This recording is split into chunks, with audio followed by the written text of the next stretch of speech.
dengan apa yang terjadi, kita doa sama Tuhan, semoga dijawab sama Tuhan.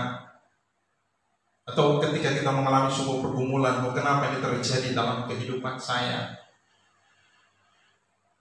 Semua yang terjadi dalam kehidupan kita, ketika kita memutuskan untuk kita percaya kepada Yesus, ada namanya peperangan iman, peperangan rohani.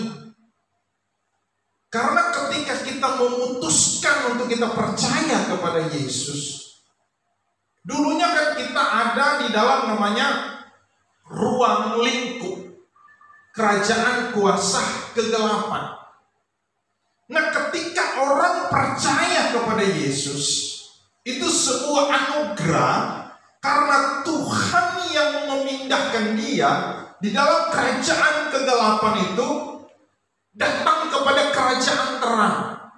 Karena namanya kita adalah semua manusia, siapapun dia, walaupun dia seorang pendeta sekalipun, kita adalah alumni dari kerajaan kegelapan itu.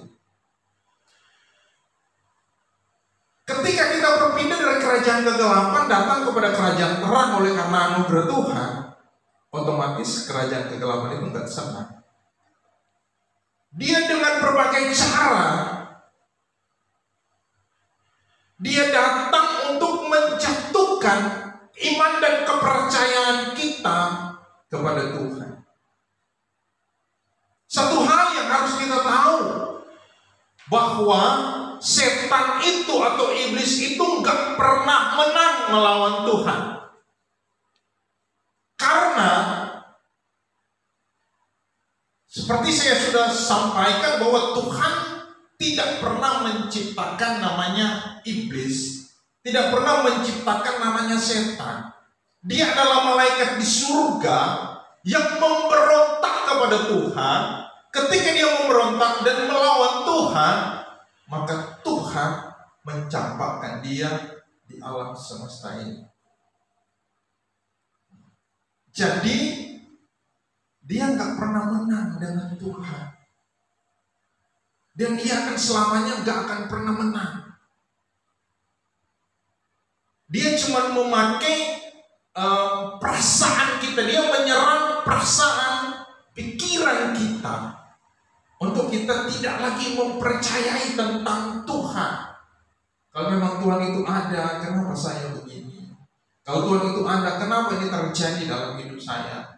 Kalau Tuhan itu ada, kenapa pergumulan ini ada begitu banyak banget yang terjadi? Seolah-olah itu nggak bakal selesai dan tidak ada namanya jalan keluar. Itu hidup.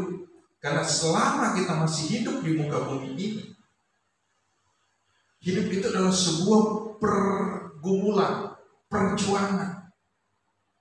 Oleh karena itu seperti saya sampaikan tadi, kehidupan kita harus benar-benar mengalami Tuhan di dalam hidup kita, mengalami perjumpaan secara pribadi dengan Tuhan.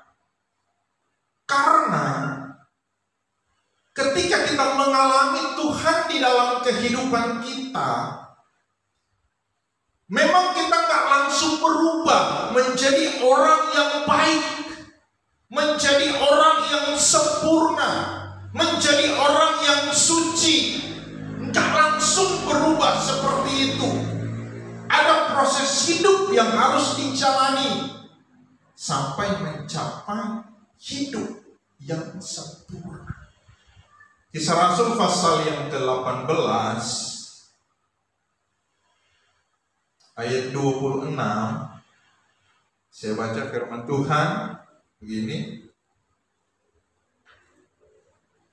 Dari satu orang saja ia telah menjadikan semua bangsa dan umat manusia untuk mendiami seluruh muka bumi, dan ia telah menentukan musim-musim bagi mereka dan batas-batas kediaman mereka. Ayat 27. Supaya mereka mencari dia dan mudah-mudahan menjamah dan menemukan dia. Walaupun ia tidak jauh dari kita masing-masing. Sebab di dalam Dia kita hidup, kita bergerak, kita ada. Seperti yang dikatakan oleh pujangga-pujangga. Sebab kita ini dari keturunan Allah juga. Jadi untuk mengalami perjumpaan secara pribadi dengan Tuhan, itu adalah atas inisiatif Tuhan bagi manusia. Nah, di dunia ini ada begitu banyak agama dan kepercayaan yang dianut, diikuti, dipercayai oleh manusia yang ada di muka bumi ini. Tetapi kita harus ingat baik bahwa Tuhan yang hidup, Tuhan yang benar, pencipta alam semesta ini, yang kita kenal di dalam Tuhan Yesus Kristus, Dia tidak pernah menciptakan yang namanya agama. Jadi agama bukan ciptaan Tuhan.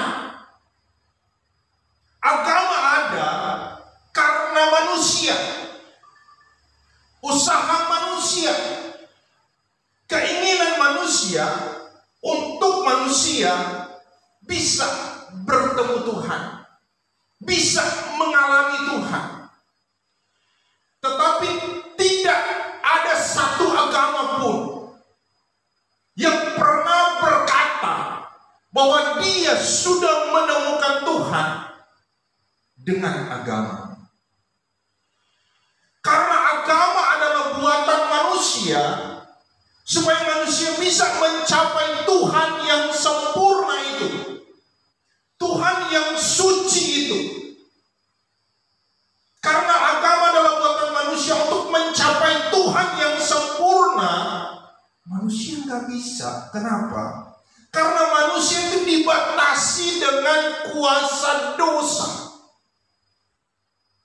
Orang yang berdosa berusaha untuk menemukan Tuhan yang sempurna itu tidak akan pernah mungkin untuk dia bertemu. Tidak akan pernah mungkin. Itulah usaha manusia itu seperti itu. Karena manusia yang menciptakan agama,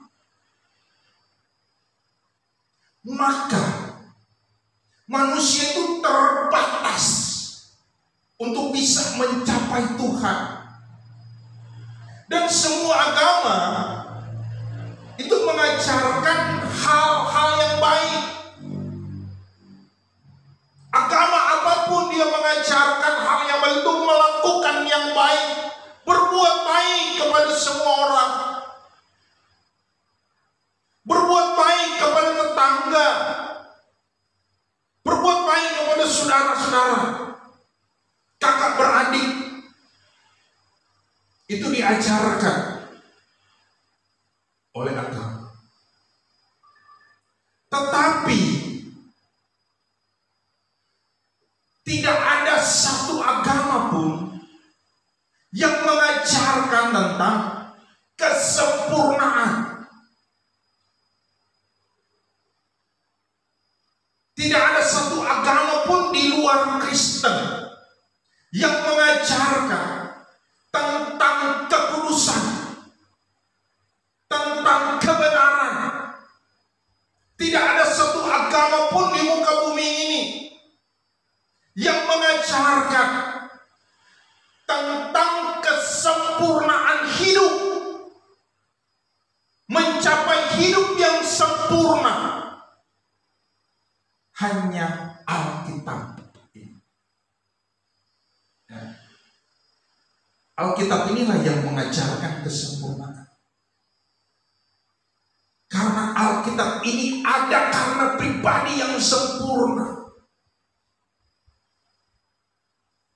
Alkitab ini memang tulisan, tetapi itu diilhami oleh Allah kepada orang-orang yang dipercaya oleh Tuhan untuk Tuhan menulis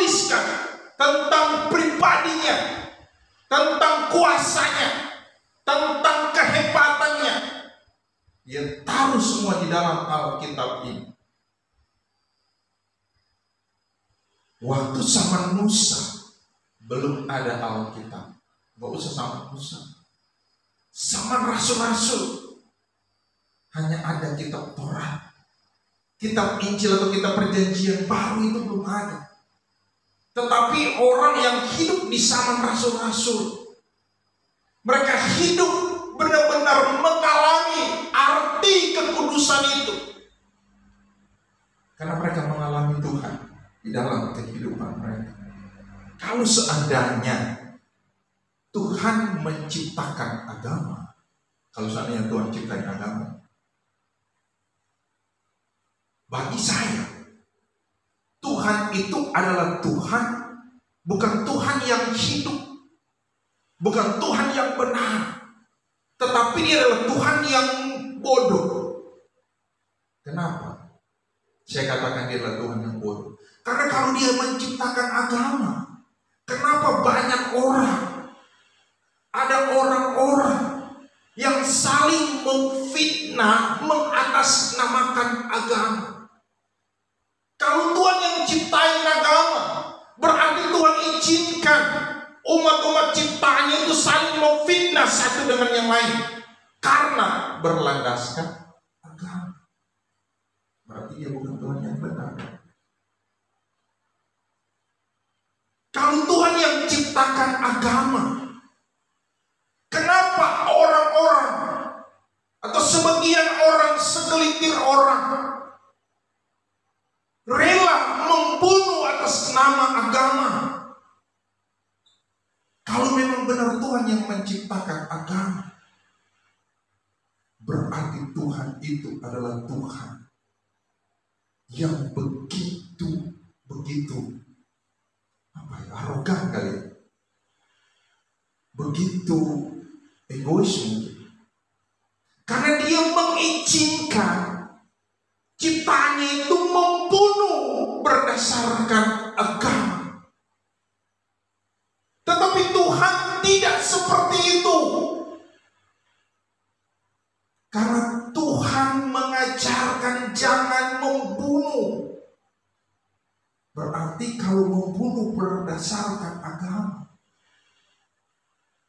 berarti agama bukan ciptaan Tuhan. Pernah dengar Tuhan agama apa? Pernah dengar? Tuhan datang, saya agama ini loh. Pernah dengar nggak? Pernah baca nggak? Coba carilah, cari di internet. Tuhan agamanya apa? Gak bakal ketemu. Karena Tuhan nggak pernah ciptain agama. Ya. Jadi semua agama ini berusaha. Jadi agama-agama, lihat, Kristen itu sebenarnya bukan sebuah agama. Semua agama-agama berusaha hidup baik, berusaha hidup benar, berusaha supaya hidupnya itu layak, supaya bisa masuk di dalam kekekalan, supaya bisa masuk di dalam kerajaan yang suci, kerajaan surga, kerajaan yang kudus, dan berusaha dengan kekuatannya. Pernah dengar ada orang, walaupun dia petapa sekalipun, udah bertapa, dan dia bilang, saya adalah orang yang benar. Pernah dengar? Akulah orang yang benar. Barang siapa datang ke saya, maka aku akan membenarkan kalian. Pernah dengar? Itu manusia. Jadi mau dia orang bilang dia orang suci, dia bertapa di gunung bertahun-tahun, bahkan berpuluh-puluh tahun, mungkin bisa jadi terkenal atau trending, tetapi dia nggak bisa menyucikan orang dari dosa. Dia nggak bisa mengampuni dosanya sendiri pun nggak bisa diampuni, apalagi dosa orang, apalagi dosa keluarganya, dosa rumah tangganya. Dosa sendiri pun nggak bisa diampuni. Pernah kita dengar nggak ada orang bilang begini, aku sanggup dan mampu mengampuni dosa. Nah, jadi kalau tidak ada,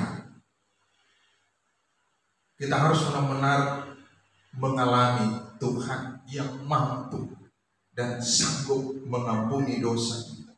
Supaya kita benar-benar mengerti tentang tujuan kita, tujuan Tuhan memilih kita, tujuan kita jadi Kristen, tujuan Tuhan tebus kita itu apa? Tujuan Tuhan kita mengalami perjumpaan secara pribadi dengan Tuhan itu apa? Sampai kita benar-benar mengerti, sampai kita akan mengerti bahwa kuasa yang Tuhan berikan ke saya sama dengan kuasa yang Tuhan berikan kepada kita. Jadi kuasa yang Tuhan berikan ke pendeta itu sama dengan kuasa yang Tuhan berikan kepada semua orang yang menjadikan Yesus sebagai Tuhan dan Juru Selamat. Karena kita menyembah Tuhan yang sama, kita menyembah pribadi yang sama, kita mempercayai Tuhan Yesus yang sama. Jadi kita punya kuasa yang sama, kita punya otoritas yang sama. Oleh karena itu sebagai orang Kristen, kita harus benar-benar mengerti dan memahami